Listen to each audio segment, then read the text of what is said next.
Hi, this is my Nico Broadhurst with Beth M. and Bridge Elementary and Bridge X homeschool tutorial. And today I am with Lynette Edwards. Hi, Lynette. Hello. Hi, Lynette is with Mindsprout Tutoring. So we're going to talk about Mindsprout for a little while. So why don't you go ahead and formally introduce yourself and let us know a little bit about Mindsprout. Okay. My name is Lynette Edwards, and I am the Executive Director of Mindsprout Tutoring. Mindsprout has been around since 2011. I actually started it the year my daughter was born, and I was looking to do something. I have over 20 years as an educator in the public schools, high school, elementary school, and so I was looking to do something that was related, but also something that was outside of the public schools. And so Mindsprout was born from that. Basically, we are a tutoring service. We tutor from kindergarten all the way up through college. We have had public school students, we have had private school students, we have had homeschool students. And so I'm very excited that we actually opened up to homeschool students most recently. I think we had our first homeschool student join about 4 years ago. And since then, she was so pleased. She told lots of other homeschool families about us. And so we have quite a homeschool contingent. Oh, good, good. Yeah, because that was going to be one of my questions, which was your target audience. And since you're saying you do public, private, and homeschool, are there certain hours that you work with homeschool families? Because many, we have these flexible schedules and some of them are girls and co-ops. So are you working, what do your hours look like when you're working with them? So our tutors work various hours. I make sure that I have a variety of tutors that are available at a variety of times because I know that families have different needs. All of my tutors are certified teachers, and so most of them obviously work a day job, so their tutoring hours are typically after school hours. However, I have recently employed a lot more retired teachers who are available during daytime hours. I have found, however, that the homeschool families that I do serve now actually like the after school hours. Sometimes they do co-ops during the day, and so they would prefer if my tutors came at a later time, but I know that's not the case for everyone, so we make sure that we have someone on hand that's available to service whatever time you may need. Okay. And so you mentioned, I'm assuming, or maybe you may have mentioned, but the location of where you're tutoring. So are you flexible? Is it, you come to us, we come to you? Where do you normally find the environment to tutor that you find is best? So one of the things that I've heard that makes us stand out is that we do come to the parent at their convenience. For some parents, that means their home because they feel like that's their child's most comfortable learning environment. For other parents, that might be the local library if they feel like, there are other children at home, maybe small children, so it's a little more chaotic and not the best study environment. So we let the parent choose. That's completely up to them, their decision when we meet with them. Typically what happens is when we sit down with a family at the first meeting, it's just myself, not the tutor, because I like to do my own mini assessment of the student so that I can allow the tutor to hit the ground running because I've already done the baseline work. So like I said, that is one of the things that's entirely up to the parent. Also, the schedule is entirely up to the parent. Some parents prefer just once a week tutoring. They're just looking for some brush up. Some parents, especially those who have children in the school system, not necessarily the homeschool students, but they would prefer more than once a week if they find that their child is just not doing well, report card grades don't look good or what have you.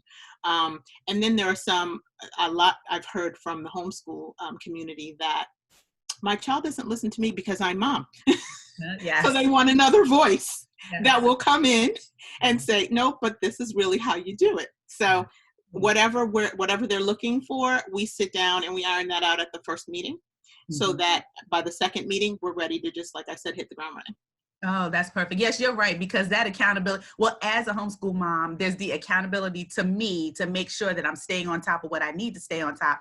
And then it's always helpful to have that extra adult that you can say, well, Miss Edwards said to make sure this gets taken care of, or Miss Johnson said to do that. So that's why, the tutorings are always so helpful when it comes to homeschooling, because, we're a village, so we all have to work together to educate our kids.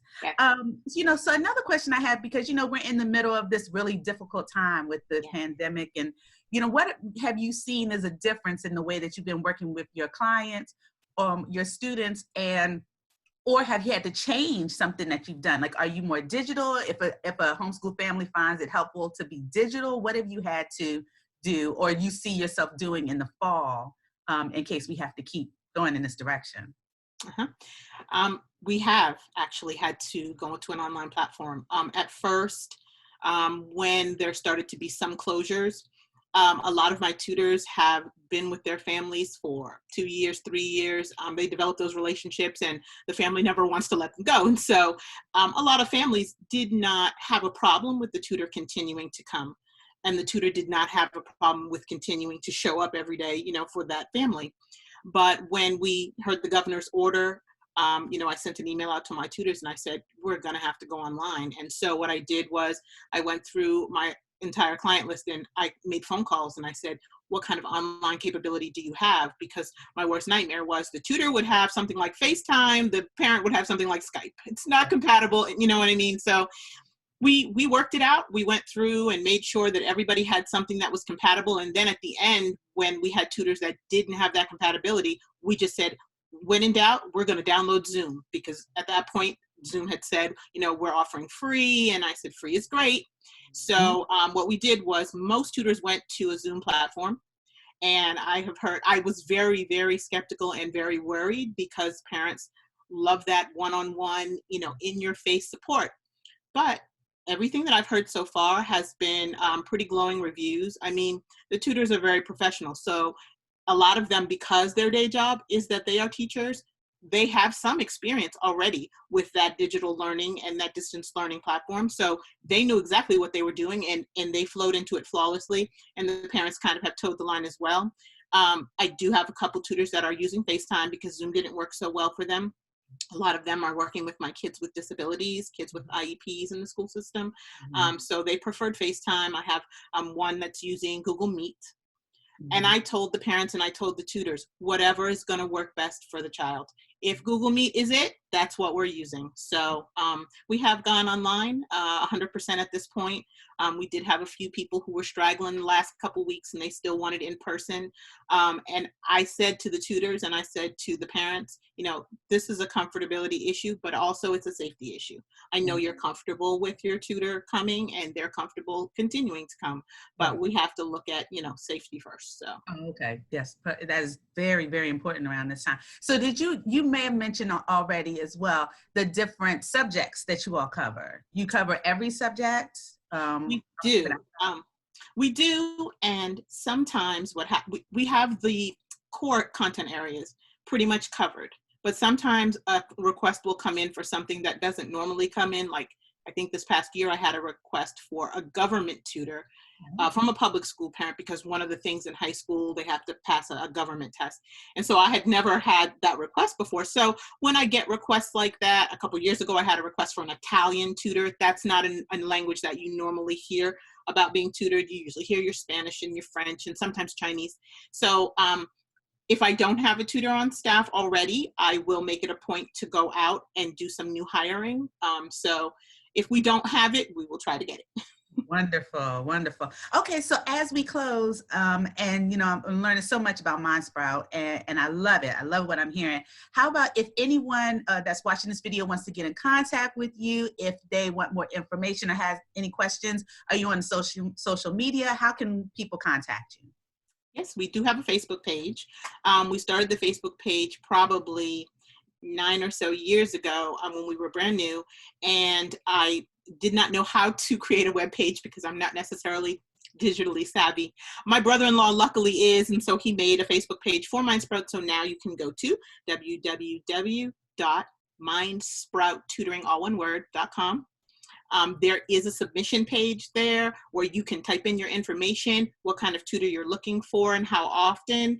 The more information you give me, the better, because usually right now we're servicing 4 counties. We service Howard County, Prince George's County, Montgomery County, and Baltimore County, as well as Baltimore City. And actually, we just got our first client in Anne Arundel County. So we're starting to branch over there as well. And so the more information you give me as to location and also to your availability, because I know, especially with our high schoolers, sometimes they're in extracurricular activities and they don't necessarily have as much flexibility for tutoring. So the more information you're able to give me, the better or the faster I'm able to match up with a tutor whose schedule, will permit that kind of schedule with you. Oh, good. Okay, well, wonderful. Well, what we're also going to do is in the description box in the video, we're going to put Lynette's information in there so you can click everything that she has said. You will be able to find it in that box. But I just want to thank you so much, Lynette, for joining our virtual homeschool fair. We had to do something a little different this year. Yes. Last year, we were in a location, but now because everything that's going on, we said we're going to do this virtually, and everyone has really jumped on board, and it is so exciting. So thank you so much for joining us. Thank you. For more information, please click the information below or click the link below. And until next time, but thank you so much, Lynette. Thank you. Bye-bye, everybody.